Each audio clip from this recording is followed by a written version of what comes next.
warned the United States against any military attack on North Korea amid rising tensions between Pyongyang and Washington. In a phone call with U.S. Secretary of State Rex Tillerson, Lavrov urged all parties to avoid resorting to force to resolve the crisis. The top Russian diplomat added that Moscow also regards any new potential sanctions against North Korea as, quote, counterproductive and dangerous.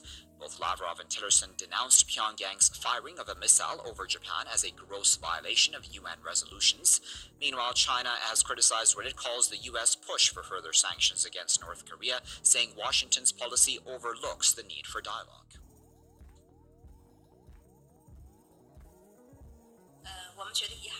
We think it is regrettable that some countries selectively overlook the relevant Security Council resolution's demand to advance dialogue and stubbornly emphasize pressure and sanctions. They are always holding back China's efforts to promote dialogue and making irresponsible remarks every time there is renewed tension on the peninsula. The Chinese Ministry spokeswoman added that the current situation on the Korean peninsula isn't, quote, a video game, while expressed hope that all parties take a responsible attitude with regard to regional nations and make rational and wise choices. To discuss that further, we're now joined by Adam Gary, who is managing editor at theduran.com, and he's joining us live now via Skype from London. Adam, what do you make of Lavrov's call to Tillerson? Sorry, it's a very bad line. Can you repeat that, please? Sure. What do you make of Lavrov's call to Tillerson, of course, over concerns that the U.S. may take some sort of military action against North Korea? Well, in this case, it's an example of one of the few times that Donald Trump has got what he wanted, but it also proves the extreme truth behind the old expression, be careful what you wish for.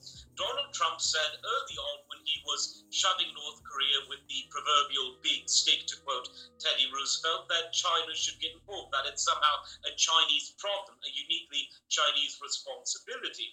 China said at the time, and they said so quite truthfully, that North Korea isn't a part, it's a sovereign state, one which China has some problems with.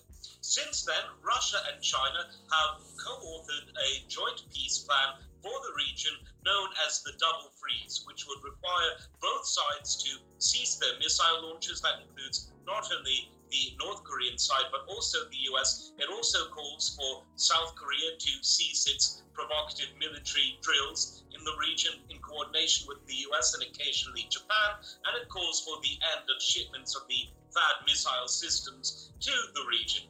Russia and China are speaking with a united voice. In this sense, Donald Trump, the old businessman that he is, got two for the price of one. He said that he wanted China to be involved. Not only is China involved, but so is the other state which neighbors the Korean Peninsula, and that, of course, is Russia. They're saying the same things, and it's not what America wants to hear.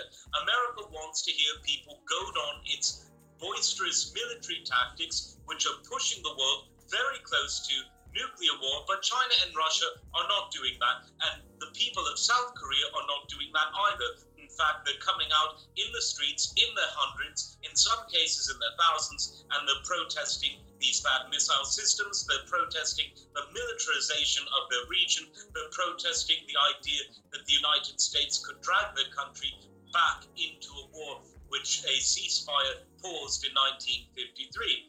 Most of the world is opposed to the United States on this, and in the so-called elite club of the three superpowers, they're outnumbered 2-1. That was the gist of what Sergei Lavrov said to Rex Tillerson today. Rex Tillerson being one of the few people who, by American standards, is a moderate, will clearly understand the message, but whether the frankly radical lunatic Nikki Haley will understand that, or the Twitter-happy Donald Trump will understand that, is anyone's guess. I personally wouldn't bet on it myself. Very well, Adam. We'll leave it there at that, but of course, as always...